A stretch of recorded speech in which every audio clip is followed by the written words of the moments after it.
Assalamualaikum warahmatullahi wabarakatuh. Waalaikumsalam warahmatullahi wabarakatuh. Ye sugeng enjing para siswa. Sugeng enjing Bu. Ye sugeng panggen malih wonten ing piwulangan basa Jawi. Ye kados pundi kabaripun? Sae. Alhamdulillah. Ye kangge miwiti pasinaon wonten ing dinten menika monggo kita tetunggal rumiyin miturut kapitadosan piyambak-piyambak. Tetunggal kasinambahaken. Dicetak. Nggih, saderengipun Ibu badhe presensi rumiyin. Nggih sinten ingkang boten mlebet dinten menika? Kadosipun inggil sedaya. Oh nggih, alhamdulillah kadosipun sami sehat nggih, alhamdulillah. Nggih, wonten dinten menika kita badhe sinau babagan tembang cepat kinanti lajengaken materi minggu kala wingi. Ananging kadhenipun gantos nggih. Nggih, kadhenipun nggih menika melakukan tembang macapat kinanti. Nah, indikatoripun siswa dapat melakukan tembang macapat kinanti dengan teknik vokal dan titik laras yang tepat. Lajeng siswa dapat memahami makna dan isi tembang macapat kinanti. Lajeng ancas piwulanganipun menapa to Bu? Nggih, ancasipun siswa dapat memahami dengan benar isi tembang macapat kinanti. Kalian siswa dapat melantunkan tembang macapat kinanti dengan teknik vokal dan titik laras yang tepat. Nggih.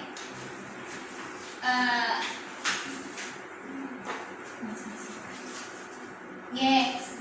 Ibu badhe nyupitaken menapa wonten ingkang taksih kemutan watak lan teges tembang macapat kinanti ingkang sampun dipun rembag minggu kala wingi. Nggih, menapa watake kemawon nggih mboten menapa watakipun menapa? Kula Ibu. Nggih. Watakipun tembang macapat kinanti menika sengsem. Nggih, leres. Kula Ibu badhe nambahi. Nggih. Watakipun welas asih Ibu. Nggih, leres sedaya. Nggih. Nggih, watakipun kala leres sedaya. Nggih, Ibu badhe nambahi nggih dados tegesipun kinanti. Nah, kinanti menika asale saka tembung kanthi sing duweni teges gandeng utawa nuntun. Kinanti nggambarake bocah sing isih perlu dituntun supaya bisa melakukan becik ing donya. Tuntunan iku ora mung kanggo sinau supaya bisa mlaku, ananging uga tuntunan kanggo mangerteni norma lan adat kang ana ing masyarakat. Babagan iku supaya dheweke bisa nyinaoni lan ngamalake nalika ing masyarakat. Nah, watakipun nggih sampun leres ingkang sampun dipunandharaken kalian Mbak Esti kalian Mbak Rinda menika. Nggih, salajengipun inggih menika nembang amargi kadhenipun kala wau melakukan tembang macapat kinanti nggih dadosipun dinten menika kita badhe nyinaoni nembangaken tembang kinanti menika. Nggih. Menika Ibu sampun wonten tembang kinanti laras slendro paket 9. Nggih. Sampun menapa sampun wonten ingkang sinau babagan titik laras saha cakepanipun? Dereng Bu. Nggih, menawi dereng, monggo kita sinau sesarengan. Mangke Ibu paring kula rumiyin lajeng para siswa nambahi nggih. Nggih. Nggih, saking kita titi larasipun rumiyin. Nggih. Mo nem nem nem nem ciroro. Mo nem nem nem nem ciroro. Roro cici, roro nem cinem. Roro cici, roro nem cinem. Mo nem cici, cici cinem ci. Mo nem cici, cici cinem ci. Mo mo mo mo, moro luro ci. Mo mo mo mo, moro luro ci.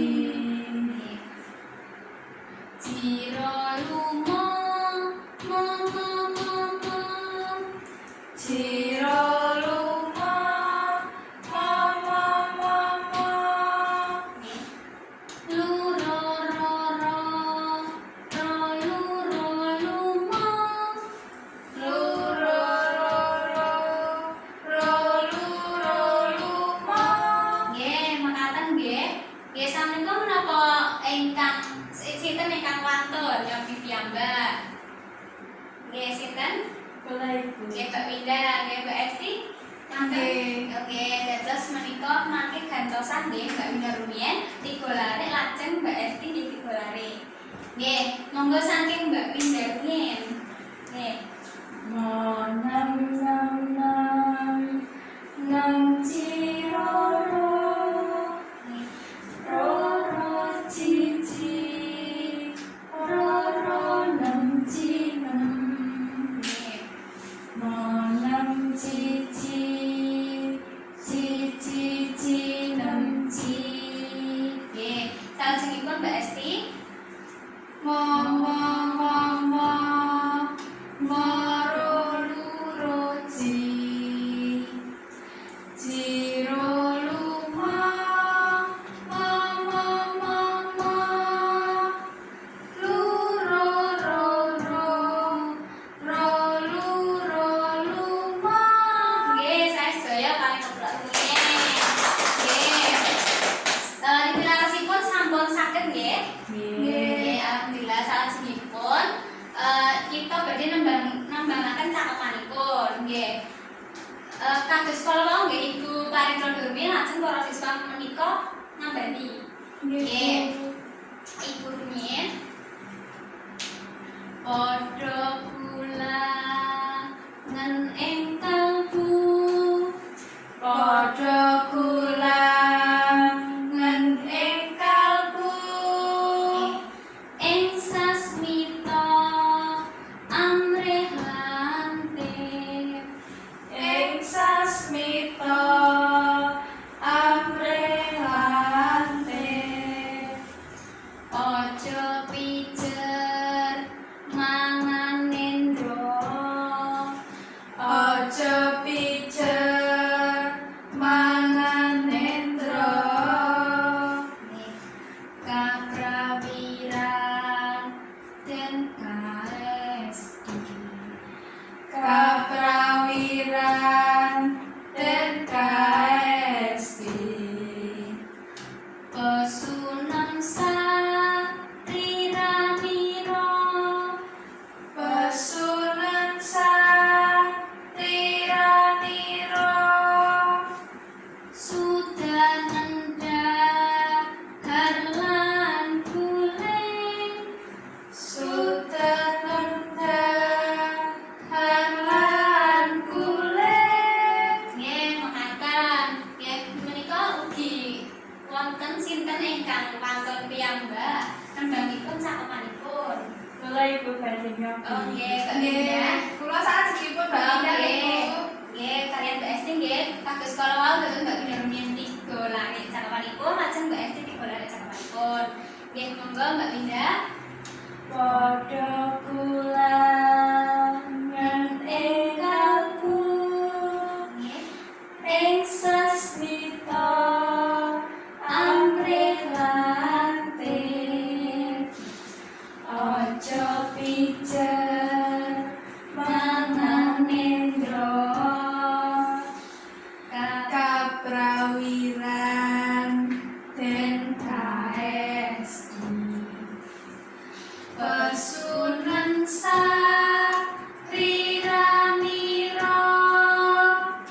Sudanenda harlan kuling. Nggih, mari keplok rumiyin. Sedaya sampun sae sanget nggih, terus sanget lan sae sanget. Nggih, dados sampun saged sedaya nggih. Nggih, Bu. Nggih, alhamdulillah. Nggih, salajengipun menika wonten tegese tembung-tembung. Menika wonten pinten tegesipun sae tembung-tembung. Mangke para siswa saged maos piyambak wonten ing griya nggih menika sampun wonten ing LKPD dados saged dipun sinaoni nggih. Apa menawi piyambak wonten griya. Nggih, salajengipun menawi sampun mangertos tegesipun menika wonten isi tembang cepat. Dados badhe ngandharaken isinipun. Nah, isinipun menika menapa to? Nggih, isinipun tembang kinanti menika saking respon sepisan menika padha gulanen ing kalbu tegesipun bebarengan gladi utawi latih batin. Nah, lajeng ing sasmita amrih latih. Nah, kanggo tandha supaya pinter lan peka. Latihan batin menika kanggo tandha supaya pinter utawi peka, ngoten nggih. Lajeng aja pijer mangan endro, tegesipun aja tansah mangan laturu. Lajeng kaprawiran den kaesti kudu dikendeli lan ditenani. Lajeng pesunan sariranira udinan utawi upaya awakmu. Lajeng cegahan dahar lan guling tegesipun cegahan mangan lan turu. Nggih. Ngaten isi tembangipun. Nah, menawi sampun mangertos isinipun, sinten ingkang badhe nyobi mundhut piwulang menapa saking tembang kinanti menika? Kula Ibu. Oke, Javi Mbak Winda. Piwulanganipun dadi wong aja mung seneng mangan lan turu. Nggih, Mbak. Sinten malih? Bu. Nggih. Piwulangipun menika dados tiyang kedah wantun prihatin. Nggih, sae sanget. Dados piwulangipun nggih menika dadi wong aja mung seneng mangan lan turu nggih.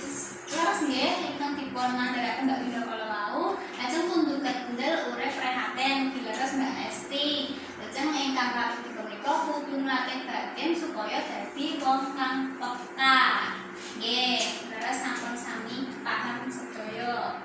Nggih, salajengipun wonten geladen amargi wau sampun nembangaken sampun saged ugi sampun mangertos isinipun.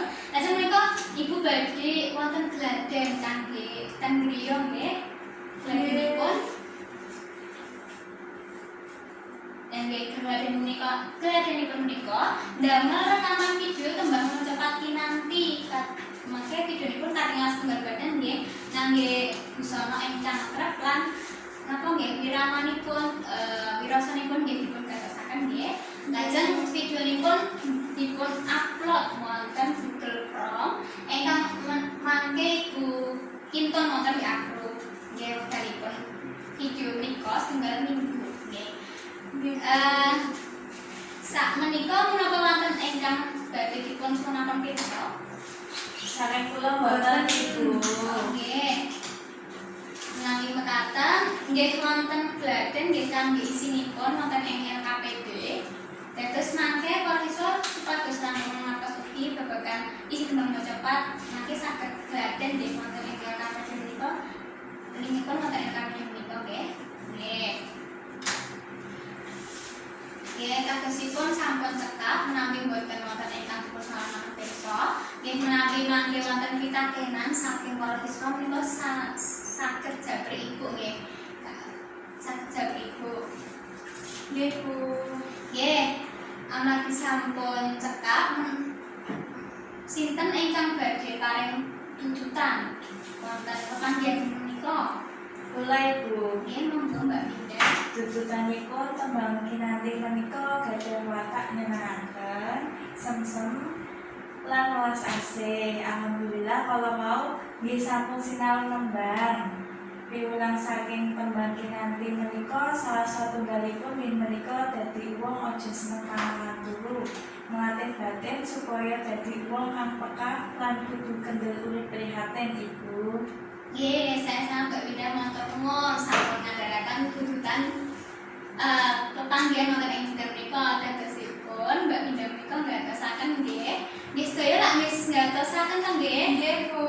Nggih, alhamdulillah. Nggih, alhamdulillah pasinaon wonten dinten menika sampun kalampahan kanthi lancar. Nggih, mugi-mugi ilmunipun saged manfaat nggih kangge para siswa. Nggih. Nggih, sumangga pepanggihan ing dinten menika kita pungkasi kanthi ndedonga miturut kapitadosan piyambak-piyambak. Sedaya kasumanggaken. Nggih cekap. Nggih matur nuwun para siswa awit kapitadosanipun Ibu nyuwun ngapunten menawi kathah kirangan anggenipun ngandharaken materi menika. Ibu pungkasi wassalamualaikum warahmatullahi wabarakatuh. Waalaikumsalam